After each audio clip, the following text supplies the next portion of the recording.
Hello everyone, आज हम continue करेंगे क्लास 9 का chapter atoms and molecules. Last 2 lectures में हमने एटम्स के बारे में पढ़ लिया था एंड मॉलिक्यूल्स के बारे में हमने समझ लिया था। आज हम बात करेंगे आयंस की, उसके साथ एसोसिएटेड वैलेंसीज। वैलेंसीज क्या होती हैं ये समझेंगे। फिर हम लास्ट में बात करेंगे how to write a chemical formula.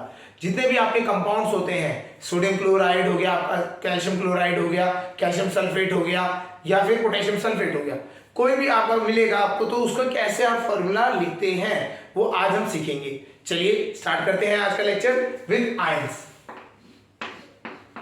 Ions हमने एटम्स पढ़े थे एंड मॉलिक्यूल्स पढ़े हैं।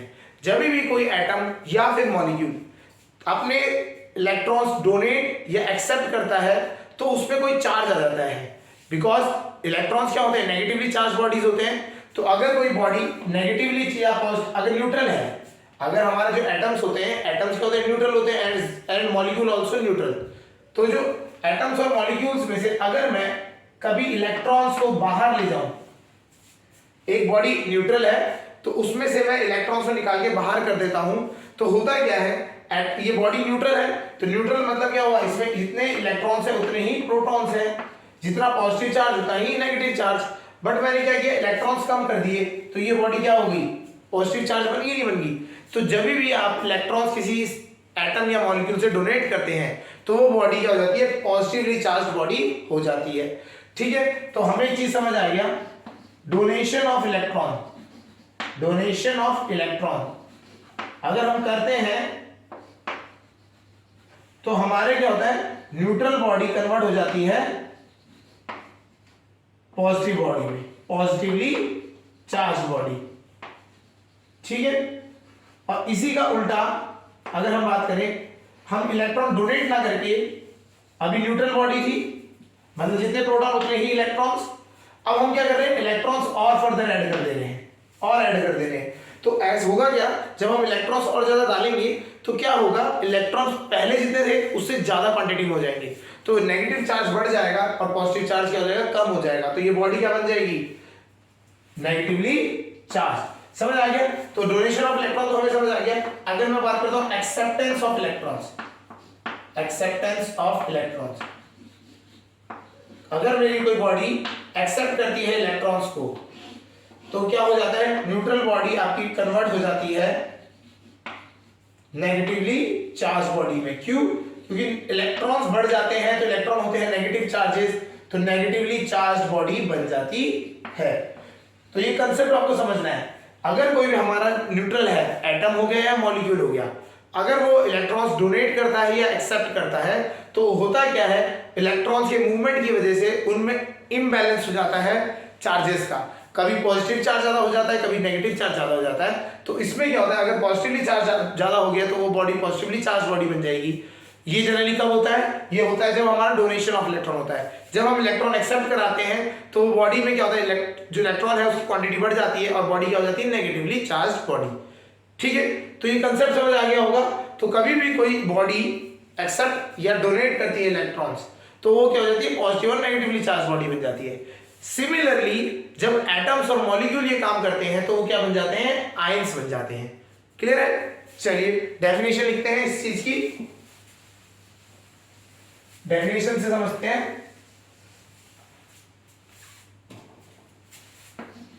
When an atom or molecule donates or accepts an electron,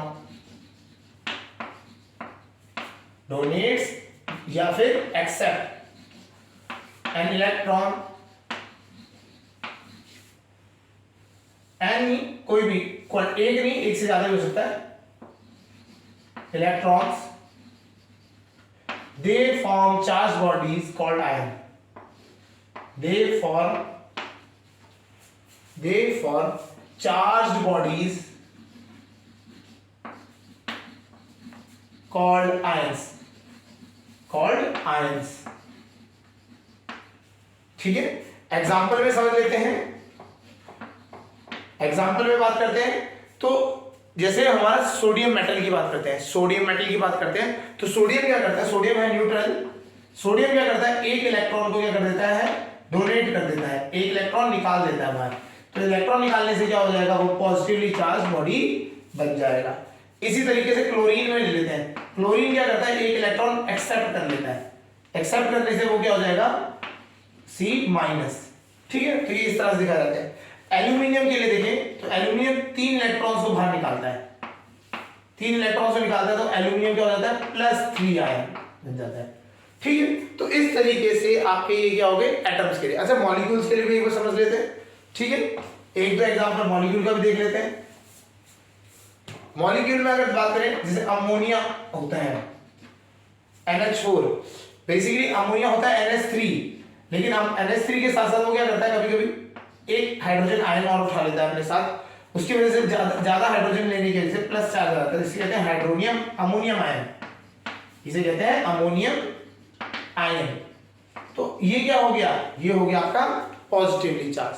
ठीक है, इसी तरीके से होता है सल्फेट, ये क्या उसमें 2 इलेक्ट्रॉन्स इसने क्या कर दिए, एक्सेप्ट कर लिए, वो इलेक्ट्रॉन दे रहा था तो अमोनियम आयन प्लस का बना है, और जो अगर इन्होंने एक्सेप्ट कर दिया सल्फेट में तो ये हो गया आपका नेगेटिवली चार्ज आयन। तो ये क्या हो गया, आपको ये समझ आ रहा होगा, ये प्लस हो जाती है और नेगेटिव हो जाती है। तो these positive and negative charge bodies are known as ions. Clear? ठीक है, तो ये ही आयंस जो होते हैं जनरली रिएक्शन में टेक पार्ट करते हैं। ठीक है ना, these ion take part in reactions. Clear हो गया? तो जब भी आपका एटम होता है वो डायरेक्ट रिएक्शन में पार्ट नहीं करता है, पहले वो आयंस में आयंस फॉर्मेशन कराता है एंड देन वो they take part in reaction. Clear हो गया? इसके लिए क्या कंसेप्ट आता है, ये जो आपको हमने जो चार्जेस लिखे हैं ये इंपॉर्टेंट रोल प्ले करता है कि ये चार्जेस बेसिकली ये भी शो करते हैं कितने इलेक्ट्रॉन्स एक्सेप्ट या डोनेट करे हैं। समझ आ रहा होगा? क्योंकि हमने देखो यहां अभी बताया था कि इसने एक इलेक्ट्रॉन क्या किया है, डोनेट किया है, तो प्लस चार्ज आया है, इसने 2 इलेक्ट्रॉन एक्सेप्ट किए हैं तो -2 चार्ज आया है। तो जितने ज्यादा इलेक्ट्रॉन्स आप एक्सेप्ट या गेन कर सकते हैं तो उसको हम क्या करते हैं, ऊपर लिखते हैं, चार्ज की जगह पे लिखते हैं। ठीक है, तो अब हमारे को एक चीज समझनी है कि कोई भी अगर हम चार्ज, कोई भी हम न्यूट्रल बॉडी लेते हैं, जैसे कोई भी हम एटम लेते हैं या फिर कोई भी मॉलिक्यूल लेते हैं, तो कितने इलेक्ट्रॉन्स एक्सेप्ट या डोनेट कर सकता है। ठीक है ना, तो हम अभी समझते हैं कि कितने डोनेट, बहुत सारे डोनेट कर सकता है, तो एक लिमिट है, कितनी है, अगर लिमिट है वहां पे तो कितनी है, तो उसे हम समझते हैं। चलिए अब हम बात करते हैं उसी के रिलेटेड हम बात करेंगे वैलेंसीज। नेक्स्ट जो हेडिंग है वो है हमारी वैलेंसीज। आयन समझ आ गया होगा? ठीक है, अब हम बात करते हैं वैलेंसीज के लिए। वैलेंसी, ठीक है, वैलेंसी वही बात हम बात कर रहे थे, it is the tendency of an atom और मॉलिक्यूल टू एक्सेप्ट और डोनेट द इलेक्ट्रॉन। कितने डोनेट कर सकता है। ठीक है, तो एक एटम कितने इलेक्ट्रॉन्स डोनेट कर सकता है या कितने एक्सेप्ट कर सकता है, उसकी टेंडेंसी को कौन क्या कहते हैं, वैलेंसी कहते हैं। तो द टेंडेंसी ऑफ एक्सेप्टिंग और donating electrons is known as valency. ठीक है, तो वैलेंसी क्या होता है, कितनी टेंडेंसी है एक एटम की डोनेट करने की या एक्सेप्ट करने की, एटम की एज वेल मॉलिक्यूल की, दोनों की हम यहाँ पे बात करते हैं। क्लियर हो गया? ठीक है, तो ये आपका क्या होता है, वैलेंसी होता है। ठीक है, ये वैलेंसी बहुत इंपॉर्टेंट रोल प्ले करता है किसी भी कंपाउंड फॉर्मेशन में। आपके जो कंपाउंड्स बनते हैं, जो भी केमिकल फॉर्मूलाज बनेंगे, उनमें वैलेंसीज का बहुत इंपॉर्टेंट रोल है। तो आपको कुछ ऐसे सिलेक्टिव एटम्स हैं और कुछ सिलेक्टिव कंपाउंड्स हैं जो मॉलिक्यूल्स हैं, उनकी वैलेंसी आपको पता होनी चाहिए। ठीक है, चलिए आप इसको पहले थोड़ा समझ भी लेते हैं कि वैलेंसीज होता कैसे है। मतलब अगर हम बात करें तो वैलेंसी को अगर हम याद कर सकते हैं, समझ सकते हैं, किस तरीके से हम याद रखेंगे। ठीक है, चलिए स्टार्ट करते हैं वैलेंसी को समझना। टेंडेंसी को समझते हैं। बेसिकली टेंडेंसी समझने के लिए हमें पहले बात समझनी है octet rule. Octet rule octet rule को हम समझते हैं, उससे हमें समझ आएगा कि वैलेंसी किस तरीके से हम डिसाइड करते हैं, किसी भी एटम की कितनी वैलेंसी होगी ये हमें कैसे पता लगेगा। तो हम ऑक्टेट रूल से हल करते हैं। ऑक्टेट रूल क्या कहता है कि जो आपके एटम्स हैं, आपके जो एटम्स हैं उनमें इलेक्ट्रॉन्स जो होते हैं वो शेल में फिल्ड होते हैं। जैसे ये एटम है, इसके चारों तरफ शेल्स होंगे,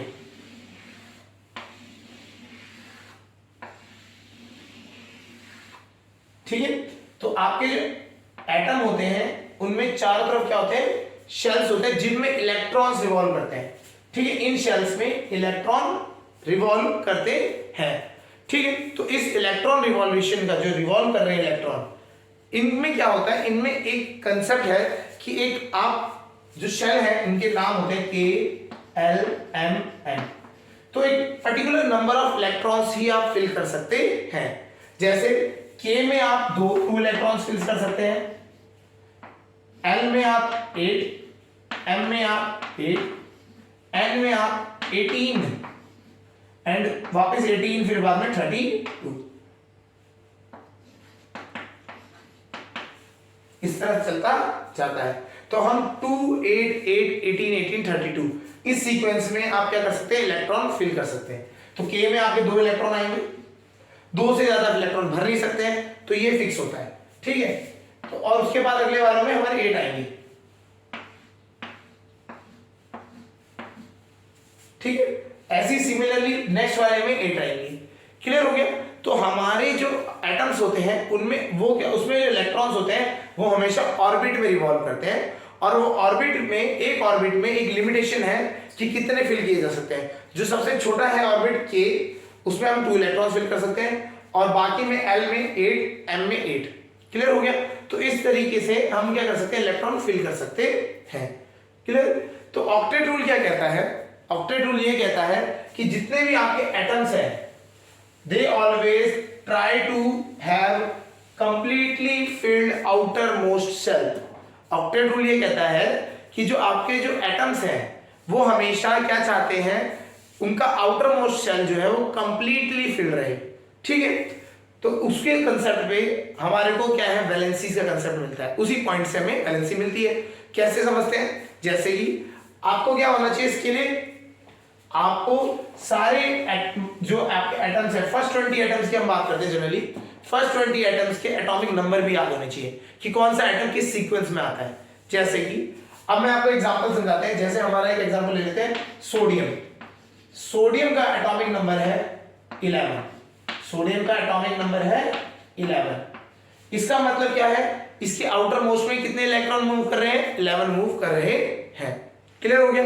तो हम इसका स्ट्रक्चर बनाएंगे। देखिए पहले हम बात करेंगे, सेंटर में होता है न्यूक्लियस, ठीक है। उसके बाद आउटर मोस्ट पे कितने घूमेंगे इलेक्ट्रॉन्स, 1। ये हम ऑर्बिट्स बना रहे हैं, ठीक। 11 इलेक्ट्रॉन्स फिल करने हैं। तो आउटर पहले हम जाते हैं इनर मोस्ट में आते हैं। इनर मोस्ट में हमारे कितने भर सकते हैं, 2 इलेक्ट्रॉन भर गए, बचे कितने, 9 में से अब हम बात किसमें भरेंगे, 1, 2, 3, 4, 5, 6, 7, 8। 2, 8, 8 इस तरीके से पैटर्न चलता है। तो हमने इसमें कितने इलेक्ट्रॉन भरे, 2, बाहर वाले में 8, टोटल कितने इलेक्ट्रॉन हो गए, 2 + 8 10। बचा कितना, 1 इलेक्ट्रॉन बचा, ठीक है। तो यहां पे 1 इलेक्ट्रॉन बच गया। तो हमारा जो सोडियम एटम है, उसका ये सोडियम एटम है वो इस तरीके से कुछ होता है, ठीक है। तो हमारा जो सोडियम एटम है, आप अगर आप देखोगे बाहर आउटर मोस्ट में कितने इलेक्ट्रॉन्स है इसके, 1। क्लियर हो गया। तो ऑक्टेट रूल क्या कहता है, ऑक्टेट रूल ये कहता है कि इसके आउटर मोस्ट में कंप्लीटली फिल इलेक्ट्रॉन्स होने चाहिए। आउटर मोस्ट में कितने फिल होने चाहिए, कंप्लीट इलेक्ट्रॉन्स फिल होने चाहिए। अच्छा यहाँ पे कितने होने चाहिए, आउटर मोस्ट में 8 इलेक्ट्रॉन्स होने चाहिए। कितने इलेक्ट्रॉन होने चाहिए, 8। तो 8 इलेक्ट्रॉन करने के लिए क्या करना पड़ेगा, इसे 7 इलेक्ट्रॉन्स लेने पड़ेंगे, 7 इलेक्ट्रॉन्स लेने पड़ेंगे। एक तो ये तरीका है, 8 को कंप्लीट फिल करने के लिए क्या होगा, या तो 7 इलेक्ट्रॉन ले, नहीं तो एक इसका उल्टा ऑप्शन है, वो बोले कि आउटर मोस्ट वाला इलेक्ट्रॉन क्या हो, बाहर फेंक दे अपना। अगर ये आउटर मोस्ट वाला इलेक्ट्रॉन बाहर फेंक देगा तो अब आउटर मोस्ट वाली कौन सी ऑर्बिट बन गई, वो बन गई अंदर वाला, ठीक है। अंदर वाली ऑर्बिट है तो अंदर वाली ऑर्बिट में 8 इलेक्ट्रॉन है, तो 1 इलेक्ट्रॉन को या तो वो बाहर फेंक दे या 7 इलेक्ट्रॉन्स को एक्सेप्ट कर ले। तो आपको समझना चाहिए कि किस में आसानी होगी, आपका एक इलेक्ट्रॉन लेने में आसानी, एक इलेक्ट्रॉन बाहर देने में आसानी होगी, या 7 इलेक्ट्रॉन एक्सेप्ट करने के लिए आसानी होगी। हमेशा इसको थोड़ा एनर्जी के पॉइंट ऑफ व्यू से समझना कि हमेशा एक इलेक्ट्रॉन को आपको ट्रांसफर करना होता है तो उसमें कुछ एनर्जी देनी पड़ती है। इसी तरीके से एक इलेक्ट्रॉन अगर आपको लेना है तो उसके लिए एनर्जी देनी पड़ती है, लेनी पड़ती है। तो एनर्जी देना इसमें एक्सचेंज चलता है एक इलेक्ट्रॉन के साथ। अगर इलेक्ट्रॉन बढ़ जाते हैं, 2 हो गए तो एनर्जी ज्यादा हो जाएगी, 3 हो गए तो और ज्यादा एनर्जी, ठीक है, 4 इलेक्ट्रॉन्स हो गए तो बहुत ज्यादा एनर्जी जाती है। तो 7 इलेक्ट्रॉन्स को अगर आपको देना है तो इसमें एनर्जी बहुत ही ज्यादा होगी। इतनी ज्यादा एनर्जी हम अफोर्ड नहीं करते। हम क्या बोलते हैं, भैया तू चुपचाप एक इलेक्ट्रॉन दे, 7 इलेक्ट्रॉन तू एक्सेप्ट करेगा कि रहने दे, ये वाला सपना भूल जा, इसको भुला देते हैं, बोलते तू ये भूल जा, 7 इलेक्ट्रॉन नहीं आएंगे, तू एक इलेक्ट्रॉन बाहर दे। तो जब ये एक इलेक्ट्रॉन बाहर दे देगा, आपको समझना है इसकी टेंडेंसी कितनी है, कितने इलेक्ट्रॉन बाहर दे सकता है, खाली एक। तो इसकी वैलेंसी कितनी हो जाएगी, सोडियम की वैलेंसी हो जाएगी 1, और वो भी प्लस का 1 क्यों बोल रहा हूं, क्योंकि ये इलेक्ट्रॉन दे रहा है बाहर, ये इलेक्ट्रॉन बाहर दे रहा है, इसलिए हम इसको क्या लिख रहे हैं, +1। समझ आया होगा, ठीक है। अभी हम ये सारे जितने भी फर्स्ट 20 एलिमेंट्स हैं उनके लिए बात करेंगे, ठीक। तो ये समझना है सोडियम में एक इलेक्ट्रॉन देने की टेंडेंसी है बाहर, उसके पास लेने की टेंडेंसी नहीं है। तो इसकी अगर हम बात करें वैलेंसी कितनी हो जाएगी सोडियम की, +1। क्लियर। एक और एग्जांपल लेते हैं, ये समझ आ गया होगा। एक और एग्जांपल समझते हैं किस तरीके से होता है। अब हमने बात करी क्लोरीन। क्लोरीन का एटॉमिक नंबर होता है, क्लोरीन जो होता है उसका एटॉमिक नंबर होता है आपका 17, ठीक है। क्लोरीन का एटॉमिक नंबर है 17। तो अब 17 इलेक्ट्रॉन्स फिल करने इसी एटम में, देखते हैं इसी में बढ़ते हैं। 2 हो गए और 8, 2 और 8 10। तो 17 को कैसे ब्रेक डाउन करा हमने, 2 इनर मोस्ट में, फिर 8, 10 हो गए, और बाहर वाले में कितने आएंगे, 7। तो 1 2 3 4 5 6 7, आउटर मोस्ट में कितने हो गए, 7 इलेक्ट्रॉन्स, ठीक है। अब वापस आते हैं ऑक्टेट रूल पे। ऑक्टेट रूल ये कहता है कि आउटर मोस्ट में होने चाहिए 8 इलेक्ट्रॉन्स, तो 8 आउटर मोस्ट कंप्लीटली फिल होना चाहिए। तो 8 इलेक्ट्रॉन होने हैं यहाँ पे। 8 इलेक्ट्रॉन के लिए क्या है, या तो ये 1 इलेक्ट्रॉन ले ले, ठीक है, नहीं तो ये भी कर सकता है कि 7 इलेक्ट्रॉन्स बाहर दे दे, और 7 इलेक्ट्रॉन जैसे ही बाहर देगा, ठीक है, तो ये अंदर वाली ऑर्बिट आ जाएगी। फिर से वही कंसेप्ट आता है, कौन सा आसान रहेगा, 7 इलेक्ट्रॉन्स को बाहर देना आसान रहेगा या 1 इलेक्ट्रॉन को एक्सेप्ट करना आसान रहेगा। क्वांटिटी किसमें, 1 इलेक्ट्रॉन को एक्सेप्ट करना आसान रहेगा। तो ये वाला कंसेप्ट नहीं चलता है यहाँ पे। ये क्या करता है, 1 इलेक्ट्रॉन को एक्सेप्ट कर लेता है, ठीक है। तो जब ये 1 इलेक्ट्रॉन को एक्सेप्ट कर रहा है, हमें पता है जब इलेक्ट्रॉन को आप एक्सेप्ट करते हो तो उसमें नेगेटिव चार्ज आ जाता है, और उसकी वैलेंसी कितनी हो जाएगी, -1। तो वैलेंसी क्या होता है, कितने इलेक्ट्रॉन्स को एक्सेप्ट या डोनेट कर सकता है, वो टेंडेंसी को कहा जाता है वैलेंसी। क्लियर हो गया। तो क्लोरीन जो है हमारा, क्लोरीन में एक -1 की वैलेंसी होती है, क्योंकि ये 1 इलेक्ट्रॉन को क्या कर सकता है, डोनेट या एक्सेप्ट कर सकता है। डोनेट कर, ये बेसिकली यहाँ पे डोनेट तो करेगा नहीं, एक्सेप्ट ही करेगा। क्लोरीन क्या कर सकता है, डोनेट का कोई सेंस ही नहीं बनता, कंप्लीटली फिल करने के लिए उसे 1 इलेक्ट्रॉन लेना ही पड़ेगा। तो इसकी वैलेंसी है -1। क्लियर हो गया। एक और एग्जांपल समझ लेते हैं, ये इंपॉर्टेंट है, इसको समझना जरूरी है किस तरीके से हम वैलेंसी निकाल रहे हैं, ठीक है। चलिए एक एल्यूमिनियम का देख लेते हैं। एल्यूमिनियम की वैलेंसी होती है, एल्यूमिनियम का एटॉमिक नंबर होता है 13। एटॉमिक नंबर आपको याद रखना पड़ेगा, एटॉमिक नंबर फर्स्ट 20 एलिमेंट्स के एटॉमिक नंबर, एटॉमिक मासेस, ठीक है, वो आपको याद रखना पड़ेगा। वैलेंसीज भी अभी हम तरीका बता देंगे, समझ आ जाएगा, ठीक है। 13 का अगर मैं बाइफरकेशन करूं तो 2 8 और 3, तो मतलब इसमें क्या है, अंदर वाले में 2 भरा, फिर उस सेकंड वाले में 8 भरा, बाहर वाले में हमारी भरेंगी खाली 3 इलेक्ट्रॉन्स भरेंगे, ठीक है।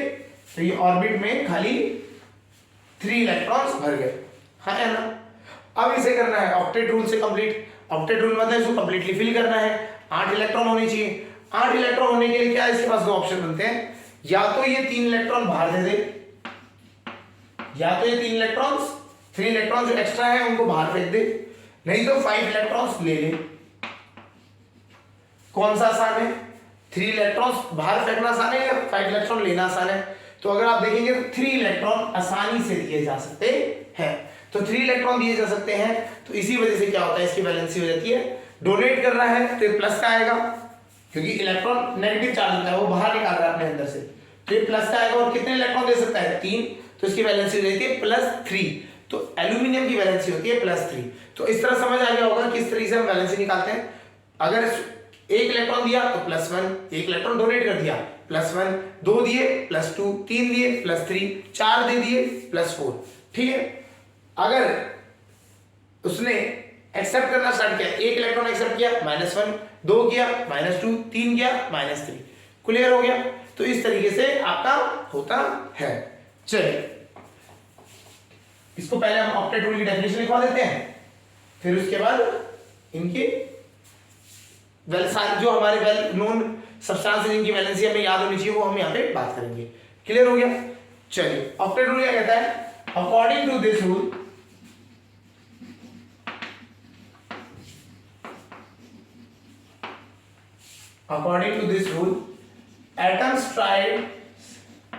atoms tries to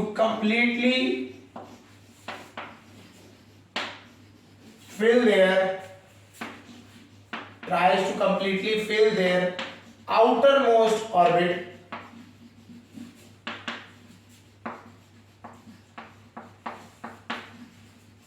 जनरली वो क्या है? ऑक्टेट मतलब 8 इलेक्ट्रॉन्स। ठीक है, टू फॉर्म अ कंपाउंड। एक कंपाउंड बनाने के लिए हमने आपको बताया कि एटम पहले क्या बनाते हैं? आयंस बनाते हैं। ठीक है, तो आयंस बनाने के बाद वो एटम मिलके क्या बनाते हैं? कंपाउंड बनाते हैं या मॉलिक्यूल बनाते हैं। तो जब भी कोई मॉलिक्यूल बनाने के लिए टेंडेंसी रखता है तो क्या होता है, आपका जो एटम है वो हमेशा अपनी वो देखता है कि आउटर मोस्ट में 8 इलेक्ट्रॉन्स भर जाए, तो उसे हम क्या कहते हैं? ऑक्टेट रूल कहते हैं। अभी हमने समझा एग्जांपल से, जैसे 8 इलेक्ट्रॉन भरने थे एल्यूमिनियम में, तो उसने क्या किया? 3 इलेक्ट्रॉन डोनेट कर दिए। क्लोरीन को 8 करने थे तो उसने 1 इलेक्ट्रॉन एक्सेप्ट कर लिया। तो ये ऑक्टेट रूल के हिसाब से चलता है। क्लियर हो गया? इसकी भी बहुत लिमिटेशंस है, लेकिन अभी हम उसकी बात नहीं करेंगे। आपको ये कंसेप्ट समझ आना चाहिए कि अगर एक आपको आउटर मोस्ट जो ऑर्बिट है उसे कंप्लीटली फिल करना है, उसके लिए आपको इलेक्ट्रॉन डोनेट करने पड़े तो डोनेट करो, एक्सेप्ट करने पड़े तो एक्सेप्ट करो। क्लियर हो गया? नहीं हो गया? चलिए ठीक है, तो ऑक्टेट रूल समझ आ गया। अब हम बात करते हैं वैलेंसीज ऑफ फर्स्ट। ठीक है, हम बात करते हैं valencies of first 20 elements. Valencies of first 20 elements, इनकी बात समझते हैं। ठीक है, तो इसके लिए हम क्या करते हैं? हम लोग थोड़ा पीरियोडिक टेबल में समझते हैं, पीरियोडिक टेबल को यूज करेंगे। Periodic table, modern periodic table आपके बुक्स में मिलती है, केमिस्ट्री के लैब में मिलती है। उनको आप देखेंगे तो उसमें उससे देखने से समझ आ जाएगा, काफी आसान है। ठीक है, 1 2। ठीक है, उसके बाद यहाँ पे कुछ एलिमेंट्स होते हैं बीच में, जिनको हम कहते हैं ट्रांजिशन एलिमेंट। उन्हें हमें कोई समझने की जरूरत नहीं है। यहाँ से होता है 13 14 15 16 17 और 18। ये हमारे बेसिकली इस तरीके से हम कॉलम अगर बात करें तो कॉलम होते हैं ये, है ना। इन कॉलम्स को हम क्या कहते हैं? इस तरीके के जो कॉलम्स होते हैं हमारे, इन्हें हम यहाँ पे बात करते हैं तो हम यहाँ पे कहते हैं इन्हें ग्रुप्स। ठीक है, और इस डायरेक्शन में हम बात करें जिनको रोज कहते हैं 1 2 3 4 5 एंड सो ऑन, इन्हें कहा जाता है पीरियड्स। ठीक है, तो ऊपर से ग्रुप्स एंड पीरियड में हमारी पीरियोडिक टेबल डिवाइडेड होती है। तो इनको लोकेशन रखते हैं। सबसे पहला एलिमेंट आता है हाइड्रोजन, फिर हमारा आता है हीलियम। ठीक है, 18 वाले जो होते हैं इन्हें कहते हैं नोबल गैसेस। अगर आप 18 वालों की बात करेंगे, ये होते हैं नोबल गैसेस। ये किसी से रिएक्ट नहीं करते। हाइड्रोजन, ये जो आपके हीलियम, नियॉन, आर्गन, क्रिप्टॉन, इस तरीके से आपकी गैसेस होती है। ठीक है, हाइड्रोजन के बाद हीलियम होता है, लिथियम, फिर beryllium, boron, carbon, nitrogen, oxygen, fluorine, neon, potassium, नहीं सोडियम, मैग्नीशियम। ठीक है, aluminium, silicon, phosphorus, sulphur, chlorine, argon. उसके बाद ये आपको मैंने 20 एलिमेंट्स आपको सीक्वेंस में याद करने पड़ेंगे, पोटेशियम एंड कैल्शियम। ठीक है, आपके इधर ही इसमें और समझ लें फ्लोरीन, क्लोरीन, ब्रोमीन, आयोडीन। इन्हें कहते हैं, इस वाले ग्रुप को कहते हैं, एक फेमस नाम है हैलोजेंस, इन्हें नाम दिया जाता है हैलोजेंस। उधर वाला नॉर्मल गैस, सबसे पहला जो है इन्हें कहते हैं alkaline earth metal, alkaline metal sorry, अगला जो होता है सेकंड होता है वो alkaline earth metal, alkaline earth metal, depending on the source कहां से आ रहा है और क्या बना रहे हैं। एल्कलाइन मेटल मतलब एल्कलाइन मतलब बेस, ये वो मेटल्स हैं जिनसे बेसेस बनते हैं, ठीक है। और अल्कलाइन अर्थ मेटल जो अर्थ से अर्थ के साथ एसोसिएटेड है, हमें अर्थ से मिनरल्स की फॉर्म में मिलते हैं, कैल्शियम मैग्नीशियम भी हमें मिनरल्स की फॉर्म में मिलते हैं। क्लियर हो गया? तो इस तरीके से ये आपके हो गए जनरल, आपके 20 एलिमेंट्स तक यहां तक हो गए। अब इन सबकी वैलेंसीज अगर आपको याद करें तो बहुत इजी हो जाता है वैलेंसी याद करना इनका। कैसे? जो ये फर्स्ट ग्रुप है, फर्स्ट ग्रुप की वैलेंसी होती है, इसको अगर हम नीचे लिख लें, यहां पे हम लिखे वैलेंसीज, तो फर्स्ट ग्रुप की वैलेंसी होती है +1, अगले वाले की +2, नेक्स्ट +3, +4, -3, -2, -1 और 0। ये इसका पैटर्न है, +1, +2, +3, +4, -3, -2, -1, 0। तो इससे क्या होगा, अगर आप लोगों को याद करना है, आपने देखा हाइड्रोजन, लिथियम, सोडियम और potassium, hydrogen, lithium, sodium, potassium, इन सबकी वैलेंसी क्या होती है +1, बेरिलियम, मैग्नीशियम और calcium +2, boron, aluminium +3, carbon, silicon +4, अब नाइट्रोजन, फास्फोरस -3, ऑक्सीजन की और सल्फर की -2, फ्लोरीन, क्लोरीन, ब्रोमीन, आयोडीन इन सबकी -1, helium, neon, argon, krypton, radon इन सबकी 0। ये क्योंकि नॉर्मल गैसेस होते हैं तो इनकी टेंडेंसी नहीं होती इलेक्ट्रॉन देने की या एक्सेप्ट करने की, ये अपने में ही रहना चाहते हैं, ज़ेनॉन, ठीक है, एक ज़ेनॉन भी होता है। तो वो सारे क्लियर हो गया। तो ये आपको इस तरीके से पता होने चाहिए और आपको इनकी आइडिया, अगर आप बार बार एक दो बार इनको लिखेंगे तो आपको याद भी हो जाएंगे, इतने हार्ड नहीं है इनको समझना, ठीक है। लेकिन आपको फर्स्ट 20 एलिमेंट्स आपको सीक्वेंस में याद होने चाहिए, ये कर लेंगे तो आसानी से आपको क्लियर हो जाएगा सब चीज, ठीक है। प्रैक्टिस करते रहेंगे तो आपको और इजीली समझ आएगा, ठीक है। एक खास यहाँ पे एक्सेप्शन आता है, वो है फास्फोरस। फास्फोरस के पास -3 की तो वैलेंसी है ही है, +5 की भी वैलेंसी है। तो फास्फोरस क्या होता है, ये दो हिस्सों में पाया जाता है, फास्फोरस -3 और फास्फोरस +5, ये इसकी एक्सेप्शन है। तो +5 की वैलेंसी भी रखता है और -3 की भी वैलेंसी यहाँ पे रखता है फास्फोरस। क्लियर हो गया? तो इस तरीके से आपको ये सब याद हो जाने चाहिए। फर्स्ट 20 एलिमेंट्स तो आपको मस्ट होने चाहिए, वैलेंसीज आपको माइंड मतलब याद होनी चाहिए, बिल्कुल कंठस्थ होनी चाहिए, कंठस्थ बिल्कुल। जैसे आपने बोला, जैसे आपने फ्लोरीन बोला, फ्लोरीन -1, कैल्शियम +2, मैग्नीशियम +2, एल्यूमिनियम +3, ठीक है। इस तरीके से आपको बिल्कुल याद होने चाहिए कि एलिमेंट का नाम बोलते ही आपकी उसकी वैलेंसी याद होनी चाहिए। क्लियर हो गया? तो ये फर्स्ट 20 एलिमेंट्स और प्लस कुछ हैलोजन ग्रुप्स के सारे लिस्ट है यहाँ पे और नॉर्मल गैसेस की भी है, ठीक है। तो इस तरीके से आपको ये सारे 20 एलिमेंट्स क्लियर होने चाहिए, समझ आ गया? चलिए अब हम बात करते हैं, एक लिस्ट हम बनाते हैं जो हमारे, या मतलब हम बात करें तो इस लेवल पे जिनकी वैलेंसी हमें पता होनी चाहिए, ठीक है। तो वैलेंसी वाइज हम वो करते हैं, डिस्क्राइब कर देते हैं, ठीक करते हैं। यहाँ पे हम बात करेंगे वैलेंसी, यहाँ पे हम बात करेंगे एटम्स और ग्रुप्स की हम बात करते हैं, सबको लिख लेंगे यहाँ पे, ठीक है। अगर वैलेंसी हम बात करें पहले वन वैलेंसी वालों की हम बात करें तो 1 वैलेंसी वाले हमारे पास कौन कौन से हैं? क्लियर? तो कुछ तो हमने मेटल्स अभी भी पढ़े हैं, जैसे सोडियम, लिथियम, पोटेशियम, ये तो हमारे क्या हो गए, 3 मेटल्स हमारे को पता ही हैं। क्लियर हो गया? एक दो हमारे पास एक्स्ट्रा होते हैं, जैसे हमने बात करी सिल्वर, एजी इज सिल्वर, और कॉपर प्लस, इसे हम कहते हैं क्यूप्रस, तो इसका भी होता है, क्या होता है, +1 होती है, Cu+1, इसको कॉपर 1 भी कहा जाता है। क्लियर हो गया? इसकी वैलेंसी भी क्या होती है, +1 ही होती है। तो ये जनरली कुछ मेटल्स हैं जिनके हमें वैलेंसी याद होनी चाहिए। क्लियर है? ऐसे ही नॉन मेटल्स में आते हैं।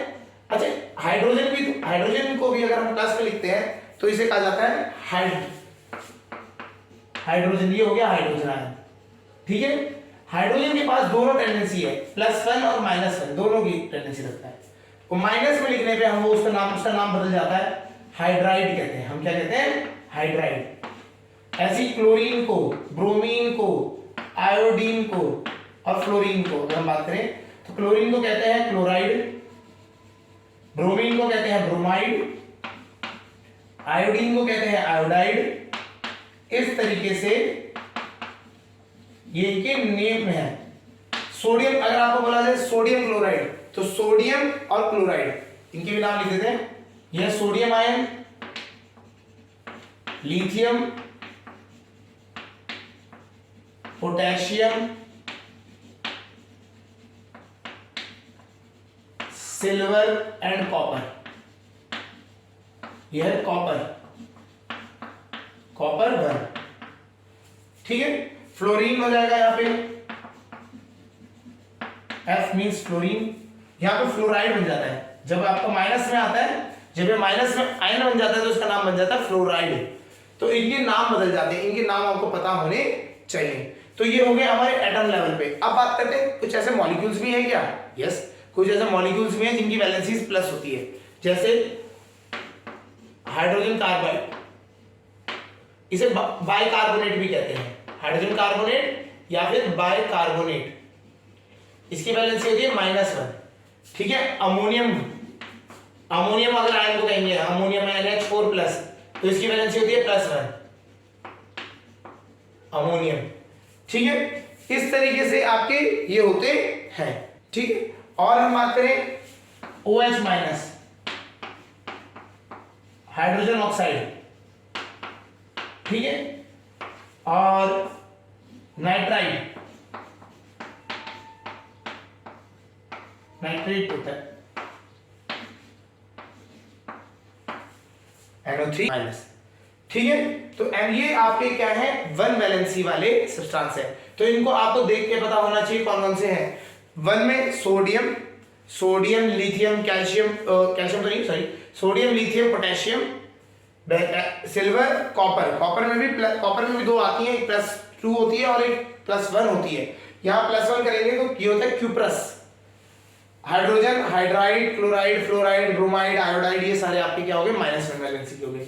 बाइकार्बोनेट, ठीक है, आयन्स होते हैं, ठीक है, NH4, उसके बाद हाइड्रोक्साइड आयन और नाइट्रेट आयन, ये आपके क्या है +1 वैलेंसी के साथ वर्क करते हैं। क्लियर हो गया। अब अगला जो आता है वो है +2 वैलेंसी। अगला हम बात करते हैं +2 वैलेंसी के लिए। +2 वैलेंसी में कुछ मेटल्स जो हमारे पास हैं, ठीक है, कैल्शियम +2, इनके नेम भी लिख देते हैं। कैल्शियम हो गया, मैग्नीशियम हो गया,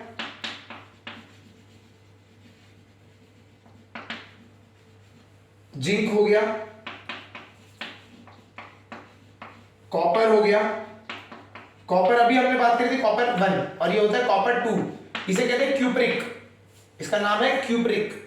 और एक हो गया आयरन +2, इसे कहते हैं फेरस, फेरस आयन, ठीक है। तो आपके ये सारे आयन्स आपके हो गए, ये +2 वैलेंसी के साथ मिलेंगे, ठीक है। ऐसी माइनस वाले में आ जाते हैं। माइनस में आता है ऑक्साइड, ठीक है, और होता है सल्फाइड S2-।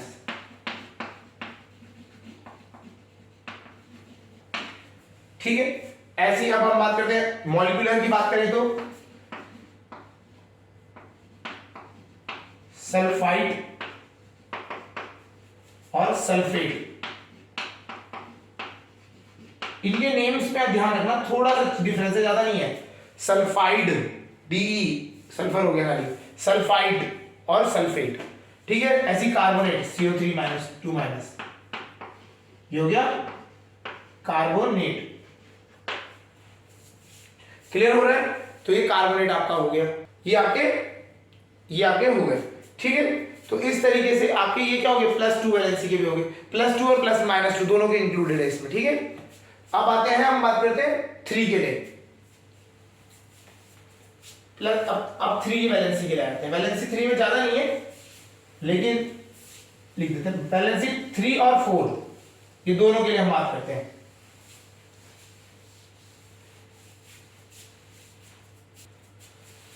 वैलेंसी 3, वैलेंसी 3 में आते हैं, मेटल्स में आते हैं। पहले एल्यूमिनियम, एल्यूमिनियम होता है, एल्यूमिनियम की हो गई +3 वैलेंसी। एल्यूमिनियम मिल जाएगा आपको, आयरन मिल जाएगा Fe+3 जिसे हम कहते हैं फेरिक। क्लियर है? इसको यानी नहीं लिखते। फास्फोरस की होती है -3, उसे कहते हैं फॉस्फाइड। ऐसी होती है -3 नाइट्रोजन की होती है नाइट्राइड, नाइट्राइड हो गया।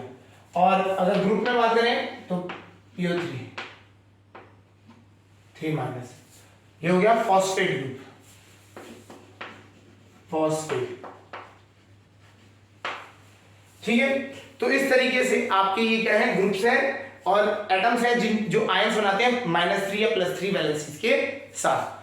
4 में आ जाते हैं। 4 वैलेंसी बहुत रेयर है। एक तो है हमारा कार्बन एंड सिलिकॉन, ये दो है जो आपके क्या करते हैं, कार्बन एंड सिलिकॉन।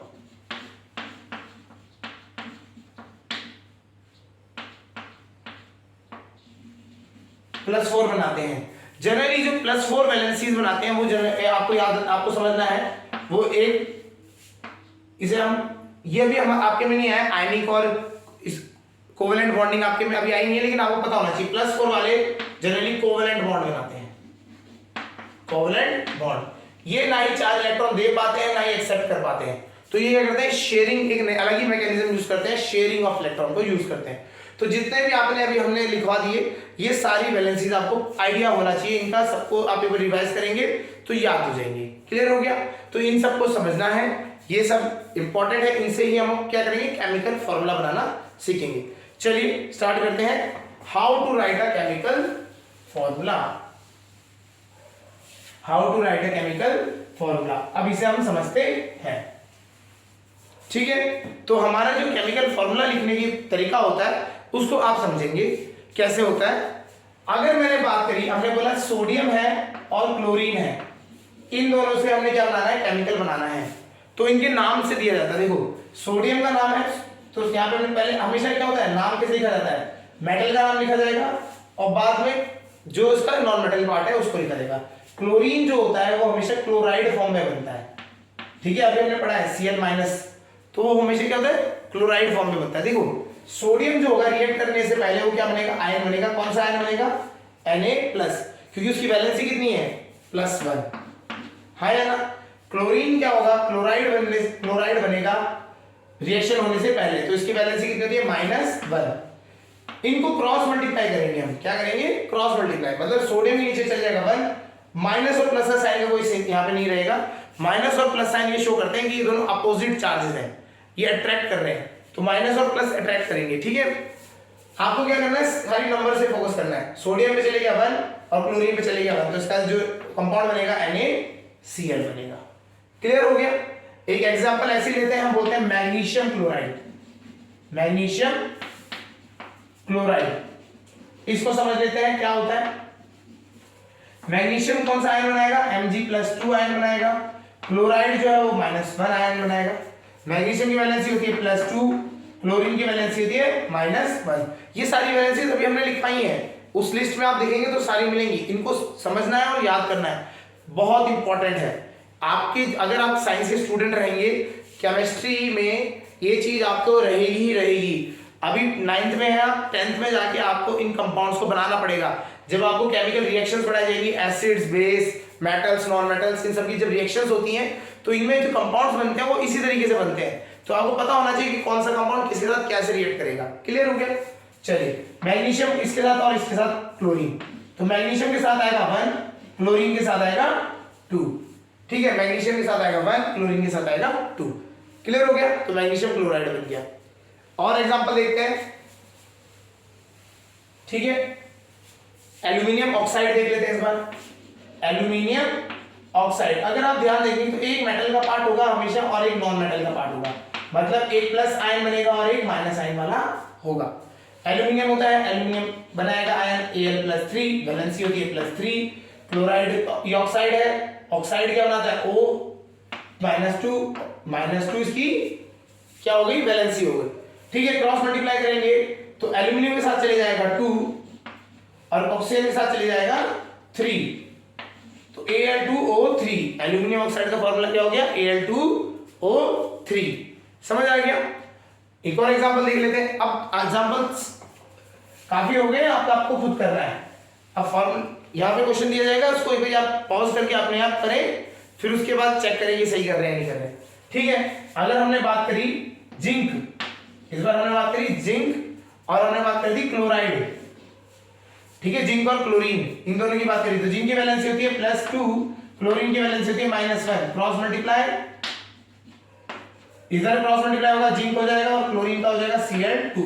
तो जिंक क्लोराइड का फॉर्मूला होता है ZnCl2। क्लियर हो गया। तो जिंक क्लोराइड को इस तरीके से आप सॉल्व करेंगे। क्लियर हो रहा है, समझ आ रहा होगा। ठीक है, एक दो और पार्ट कर लेते हैं इसके। जैसे आयरन ऑक्साइड की बात करते हैं इस बार।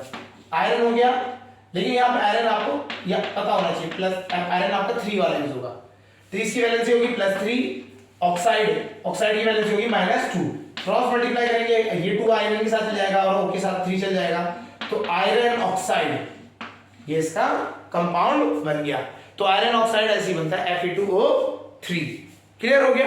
इसी तरीके से एक और एग्जांपल हम बात कर लेते हैं।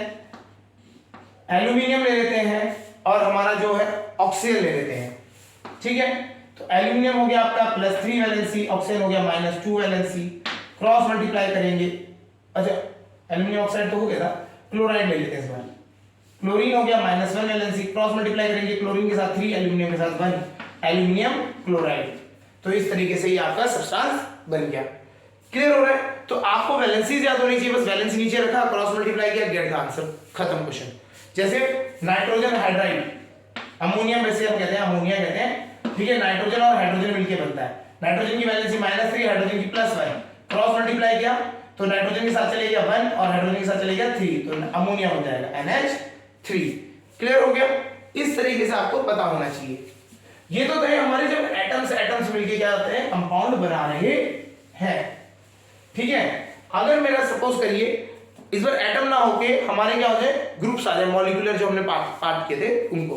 जैसे फॉर एग्जांपल हमने बोला सोडियम है और हाइड्रोक्साइड बना रहा है, हाइड्रोक्साइड मतलब OH, तो सोडियम की वैलेंसी +1, हाइड्रोक्साइड की वैलेंसी -1, क्रॉस मल्टीप्लाई करेंगे NaOH।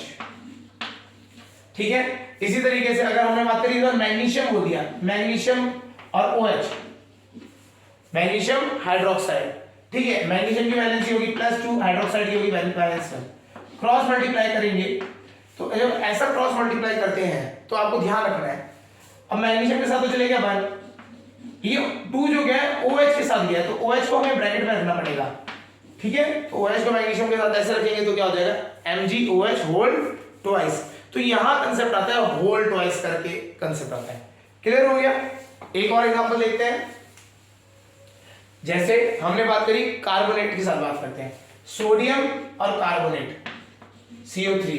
सोडियम की वैलेंसी होती है +1 और कार्बोनेट की होती है -2। क्रॉस मल्टीप्लाई करेंगे, सोडियम के साथ चले जाएगा 2, कार्बोनेट के साथ चले जाएगा 1। ठीक है, अब प्रॉब्लम क्या होती है, काफी सारे बच्चों में ये कर देते हैं, उन्होंने नीचे तो लिख दिया लेकिन क्रॉस मल्टीप्लाई नहीं करते हैं। कभी कभी जो कॉपी चेकिंग में हम देखने को मिलता है मिस्टेक, नीचे लिख देते हैं और इसी को ऊपर सोडियम 1 और इसके कार्बोनेट को होल ट्वाइस कर दिया, गलत हो जाता है। क्रॉस मल्टीप्लाई करना है यहाँ पे। ठीक है, तो इसे ध्यान रखना है, ये मिस्टेक नहीं होनी चाहिए कि आपने क्या किया, खाली क्रॉस मल्टीप्लाई नहीं किया और आपने डायरेक्ट लिख दिया। क्लियर हो रहा है नहीं हो रहा है। चलिए अब आते हैं एक एग्जांपल लिखते हैं, मैग्नीशियम कार्बोनेट। ये इसलिए समझा रहे हैं, इसमें थोड़ा स्पेशल केस होता है। ऐसे जब भी आपके दोनों नंबर इस तरीके से आ जाए कि दोनों किसी ना किसी कॉमन फैक्टर से कट सकते हैं, जैसे ये 2 से कट जाएंगे, 2 1 जा और 1 जा, तो इन दोनों की वैल्यू अब क्रॉस मल्टीप्लाई होगी। पहले आप क्या करेंगे, दोनों जो कॉमन से कट रहा था ना, तो आप कटिंग करेंगे। ठीक है, 2 से दोनों कैंसिल आउट हो गए और 1 1 बन गया, तो आप इसको क्या होगा, अब आपका आंसर बनेगा MgCO3। क्लियर हो गया। इसी तरीके से अगर हम बात करें मैग्नीशियम की ऑक्सीजन के साथ रिएक्ट करा देते, खाली मैग्नीशियम +2 ऑक्सीजन -2, क्रॉस मल्टीप्लाई, ये इससे कैंसिल आउट हो गए 1 1, तो ये आपका तब बनेगा MgO। इसका Mg2 ये नहीं लिखना है, ये गलत हो जाएगा। अगर आप कैंसिल आउट नहीं कर रहे हैं तो दोनों में 2 आ रहा है, गलत है। आप इसको कैंसिल आउट करके लिखेंगे MgO। क्लियर हो गया नहीं हो गया? तो इस तरीके से आपको क्या होता है, केमिकल फॉर्मूलेज लिखने पड़ते हैं। क्लियर हो रहा है? तो आपको जितने भी हमने वो दिए हैं लिस्ट, वो जो लिस्ट है उसमें से आप कॉम्बिनेशन बनाइए, उनका आराम से मजे लीजिए, क्वेश्चंस बनाइए और क्वेश्चन सॉल्व करिए। ठीक है? तो उन सब की आपको एकदम एक साथ क्या करते करते प्रैक्टिस करते करते याद हो जाएंगे।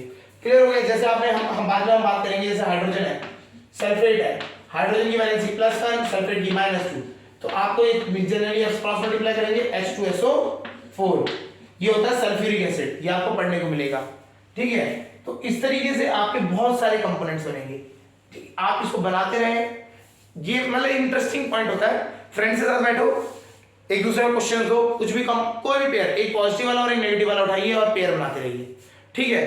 तो बोलो कि क्या कौन पहले करेगा उसको, तो इस तरीके से आप करोगे तो आपको ये सारे याद भी हो जाएंगे और इनको करना जरूरी है, क्योंकि आपके आगे जाके ये बहुत इंपॉर्टेंट रोल प्ले करते हैं आपका केमिस्ट्री में। ठीक है? आपके जितने भी कंपाउंड्स होते हैं वो किस तरीके से फॉर्म हो रहे हैं उनको इसी तरीके से देखा जाता है। क्लियर हो गया?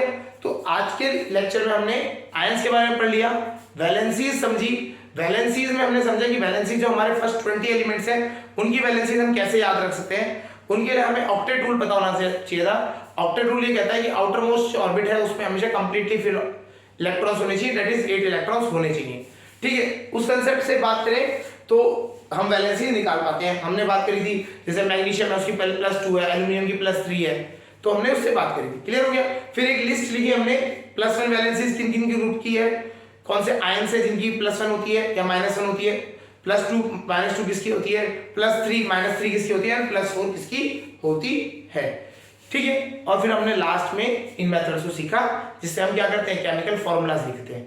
क्लियर हो गया होगा? ठीक है? आज के लेक्चर में इतना ही। अब आपका एक टॉपिक बचा है जिसे हम कहते हैं मोल कंसेप्ट। तो नेक्स्ट लेक्चर में हम मोल कंसेप्ट के बारे में पढ़ेंगे और उनके क्वेश्चंस करेंगे। ठीक है? ओके।